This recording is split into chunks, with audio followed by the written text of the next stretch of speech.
श्रीमद् कुंज विहारणे नमः। श्री स्वामी हरिदास विजय तीर्थराम।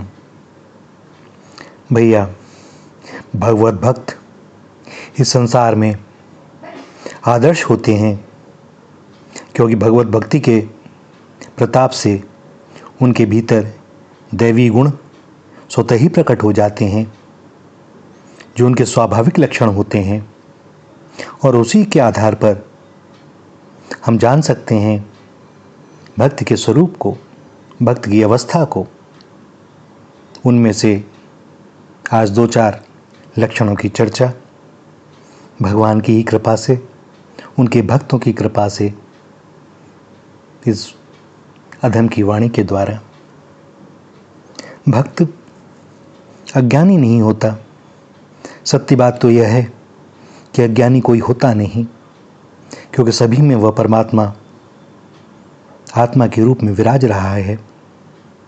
यह तो हमारे प्रारब्ध भोग, उसके संस्कार और विषय भोगों की जो परत दर परत हमने जन्म जन्मांतरों में लगाई हैं, उसके कारण वह ज्ञान ढक गया है। जिस प्रकार किसी सोने चांदी या तांबे के बर्तन को वर्षों तक किसी संदूक में डाल दिया जाए, बहुत वर्ष गुजर गए, उनके ऊपर धूल मिट्टी की ऐसी कालिमा जम जाती है कि हठात उसे एक बार हाथ में लेने पर समझ में नहीं आता यह कौन सी धातु है। लेकिन जब हम उसे मांजते हैं, उस धूल मिट्टी की परत को, उसके कलमश को हटाते हैं, तो उसका स्वरूप प्रकट हो जाता है। यही हमारी अवस्था है। जो भक्त होता है वह ज्ञानी नहीं होता, वह भगवान के प्रभाव, गुण और रहस्य को तत्व से जानने वाला होता है। और प्रेम के लिए ज्ञान की बड़ी आवश्यकता है। किसी को किसी अंश में भी जाने बिना उससे प्रेम नहीं हो सकता, और जब प्रेम होता है तभी उसका गुह्यतम यथार्थ रहस्य जाना जा सकता है, उसके पूर्व नहीं। और इसीलिए भगवान के प्रति भक्त का प्रेम उत्तरोत्तर बढ़ता ही रहता है, क्योंकि भगवान रससार हैं। उपनिषद भगवान को रसो वे सह कहते हैं। इस प्रेम में भी द्वैत नहीं भासता। प्रेम की प्रबलता से ही श्री किशोरी जी श्री कृष्ण बन जाती हैं, और श्री कृष्ण श्री किशोरी जी। भक्त कबीर कहते हैं, जब मैं था तब हरि नहीं, अब हरि है मैं नाय। प्रेम गली अति सांकरी, या मैं दो न समाए। वस्तुतः ज्ञानी और भक्त की स्थिति में कोई अंतर नहीं होता। भेद इतना ही है कि ज्ञानी सर्व खलविदम ब्रह्म कहता है, और भक्त वासुदेव सर्वमिति। और इसी को गोस्वामी जी कहते हैं, सी राम मैं सब जग जानी, करऊं प्रणाम जोरी जुग पानी। भगवान का भक्त निर्भय होता है। वह जानता है कि समस्त विश्व के स्वामी, काल पर भी शासन करने वाले भगवान श्याम सुंदर सब समय मेरे साथ हैं, वे मेरे रक्षक हैं, फिर मुझे डर किस बात का। भगवान की शरण जिसने ले ली वह निर्भय हो जाता है। जिस प्रकार हमारा कोई परिचित पुलिस सेवा में किसी बड़े ऊंचे पद पर हो, तो आप सोचिए कि ऐसी भी परिस्थिति आवे, हमें संकोच नहीं होता, हम अपने आप को निर्भय सा ही महसूस करते हैं। जिसने भगवान की शरण ले ली वह निर्भय हो गया। लंका में रावण के द्वारा अपमानित होकर जब विभीषण भगवान की शरण में आए, तब उन्हें द्वार पर खड़े रखकर सुग्रीव इस बात की सूचना देने भगवान श्री राम के पास आए। श्री राम ने सेनापति सुग्रीव से पूछा, तुम ही बताओ क्या करना चाहिए। और राजनीति कुशल सुग्रीव ने कहा, जानी न जाई निसाचर माया, काम रूप के ही कारण आया। भेद हमार लेन सठावा, राखी बांधी मोहियस भावा। और राम जी के श्री चरणों में बैठे हुए हनुमान जी महाराज ने उस समय मन ही मन विचार किया, यह सुग्रीव जी क्या कह गए। अरे, जिसका नाम भूल से निकल जाने पर मनुष्य संसार के बंधन से छूट जाता है, उस मेरे राम के चरणों में आने वाले के लिए बंधन की बात कैसी। परंतु स्वामी और सेनापति के बीच में बोलना अनुचित था। ज्ञानियों में अग्रगण्य हनुमान जी मौन रहते हैं और शरणागत वत्सल भगवान श्री राम ने सुग्रीव की प्रशंसा करते हुए उन्हें अपना व्रत बतलाया। सखा नीति तुम नीक बिचारी, मम पन शरणागत भयहारी। और हनुमान जी महाराज का मन प्रसन्न हो गया। वे श्री राम जी की मुख की ओर देखने लगे। वाल्मीकि रामायण में भी भगवान श्री राम ऐसा ही कहते हैं कि जो एक बार भी मेरी शरण होकर यह कह देता है कि मैं तेरा हूं, मैं उसको संपूर्ण भूतों से अभय कर देता हूं, यह मेरा व्रत है। सो भला ऐसी हालत में भगवान का सच्चा भक्त निर्भय क्यों ना होगा। एक और बात कि भक्त का किसी विषय में कोई ममत्व नहीं होता, क्योंकि उसका सारा ममत्व एकमात्र अपने प्राणाराध्य भगवान में हो जाता है। फिर जगत के पदार्थों में कहीं उसका ममत्व यदि रहता है तो उनको भगवान के पूजन की सामग्री या भगवान की वस्तु समझकर ही रहता है, अपने या अपने भोग के संबंध से नहीं रहता। रामचरितमानस में भगवान कहते हैं, जननी जनक बंधु सुत दारा, तनु धनु भवन सुहृद परिवारा, सबके ममता ताग पडोरी, मम पद मनहि बांध बरी डोरी, अच्छा सज्जन मम उर बस कैसे, लोभी हृदय बसई धनु जैसे। संसार में मनुष्य चारों ओर से ममता के बंधन से जकड़ा हुआ है। उसका एक एक रोम ममत्व के धागे से बंधा हुआ है।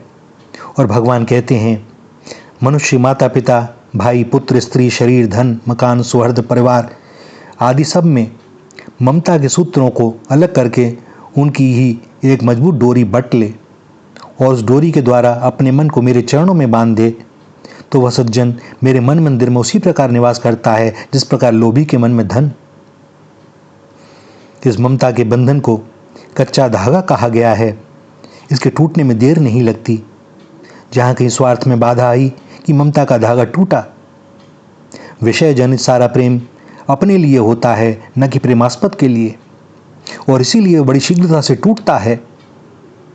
परंतु जिस प्रकार धागों की मजबूत रस्सी बट ली जावे तो वो टूटती नहीं, इसी प्रकार जगत की सारी ममता सब एक जगह से बटोर कर एक श्री भगवान के श्री चरणों में लगा दी जाए तो फिर उसके नष्ट होने की कोई संभावना नहीं रहती। और इसीलिए कहते हैं कि भगवान के प्रति होने वाला सच्चा प्रेम सदा बढ़ता रहता है, कभी घटता नहीं है। प्रेम सदा बढ़बो करे, ज्यों शशिकला सुवेश, पै पूनो या में नहीं ताते कबहु न शेष।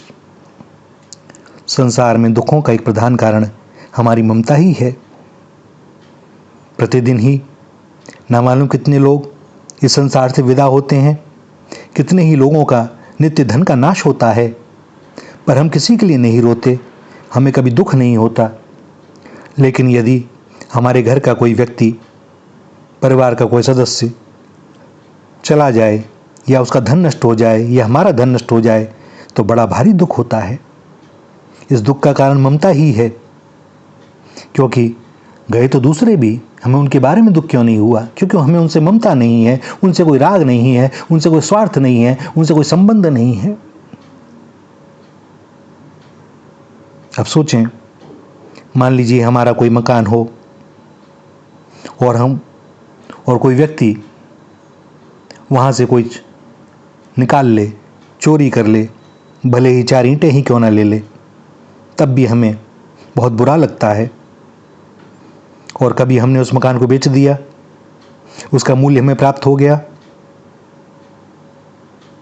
तो अब उस सारे मकान की जो ममता थी वह सिमट कर हमारे जेब में अथवा बैंक में धन के रूप में आ गई। अब भले ही उस मकान का कुछ भी हो जाए, उसमें आग लग जाए, वो नष्ट हो जाए, अब हमें कोई चिंता नहीं। हमें चिंता तो अपने उस धन की है जो हमारे पास में है या बैंक में है।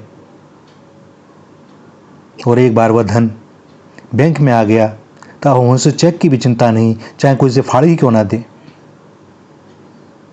अब हमें उस बैंक की चिंता रहती है कि वह कहीं फेल ना हो जाए, क्योंकि उसमें हमारे रुपए जमा हैं। इस प्रकार जहाँ ममता होती है वहीं शोक होता है, वहीं दुख होता है। यदि हमारी सारी ममता भगवान में अर्पित हो जाए तो फिर दुख के लिए कोई कारण बचता ही नहीं। भक्त तो सर्वस्व अपने प्रभु के अर्पण कर उनको अपना बना लेता है और आप उनका बन जाता है। उसमें कहीं दूसरे के लिए कोई ममता रहती ही नहीं। जो भी प्रेम दिखाई देता है वह इसलिए कि वह उन्हें भगवान का ही स्वरूप समझता है, इसलिए वह शोक रहित होकर सर्वदा आनंद में मग्न रहता है। भक्त में कोई अभिमान नहीं होता, क्योंकि वह सारे जगत में अपने स्वामी को ही देखता है और अपने को उनका सेवक समझता है। और सेवक को अभिमान के लिए स्थान कहाँ, क्योंकि स्वामी तो वह है नहीं। वह तो यही जानता है कि जो कुछ है मेरे स्वामी का है। यह अभिमान अवश्य रहता है कि स्वामी मेरे हैं, मैं उनका हूं, मैं उनका सेवक हूं। किंतु किसी भी वस्तु पदार्थ से उसका यह नहीं होता कि मैं इसका स्वामी हूं। उसके द्वारा जो कुछ होता है सब भगवान की शक्ति और भगवान की प्रेरणा से होता है। और ऐसा विनम्र भक्त सदा सावधानी से स्वयं को देखता रहता है कि कहीं मेरे किसी कार्य के द्वारा, मेरी किसी चेष्टा के द्वारा मेरे स्वामी का कहीं तिरस्कार न हो जाए। मेरे द्वारा सदा सर्वदा उनकी आज्ञा का पालन होता रहे, मैं सदा उनकी रुचि के अनुकूल चलता रहूं, क्योंकि वह अपने को सूत्रधार के हाथ की कठपुतली समझता है। सूत्रधार जैसे नचाता है, पुतली वैसे नाचती है। इसमें पुतली क्या अभिमान करे? यह संसारिक रंगमंच ही तो है। मेरे स्वामी का रंगमंच, नाट्य मंच। हम सभी अभिनेता हैं। जिसको स्वामी ने जो स्वांग दे दिया उसी के अनुसार उस स्वांग को उसे खेलना है और अपने स्वांग का पाठ करना, यही हमारा कर्तव्य है। जो व्यक्ति अपने स्वामी की रुचि के अनुसार कार्य नहीं करता वह बेईमान है, और जो मालिक की संपत्ति को अपना मान ले वह बेईमान है।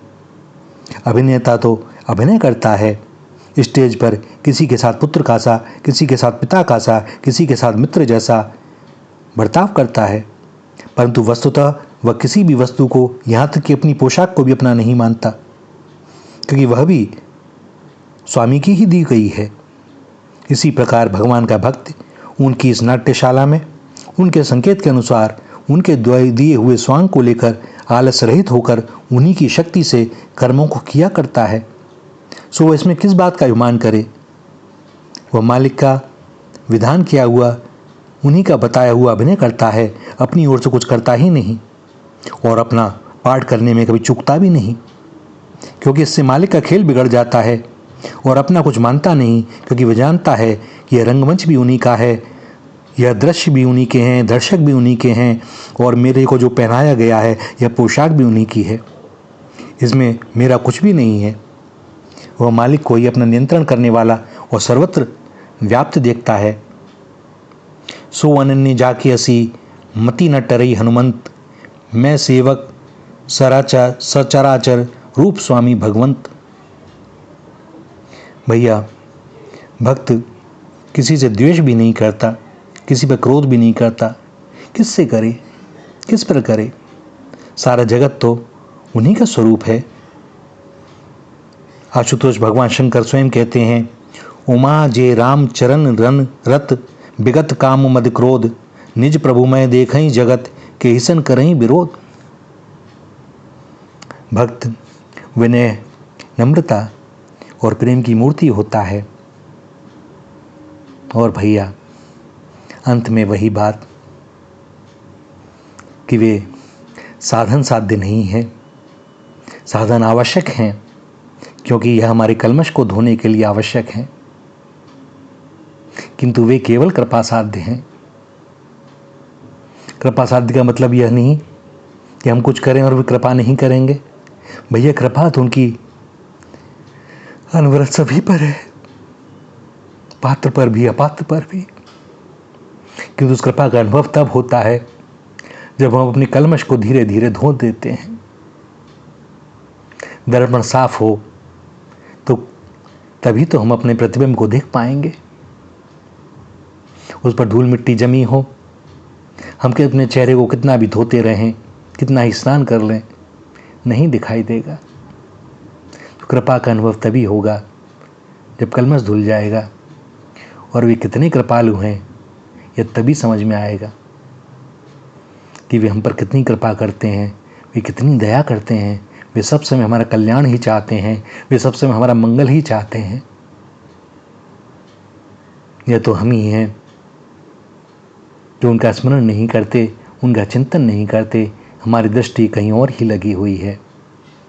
वे बार बार विभिन्न रूपों में आकर चेताते हैं, हमें बताते हैं ये सन्मार्ग क्या है, किंतु भैया वे जबरदस्ती कभी नहीं करते।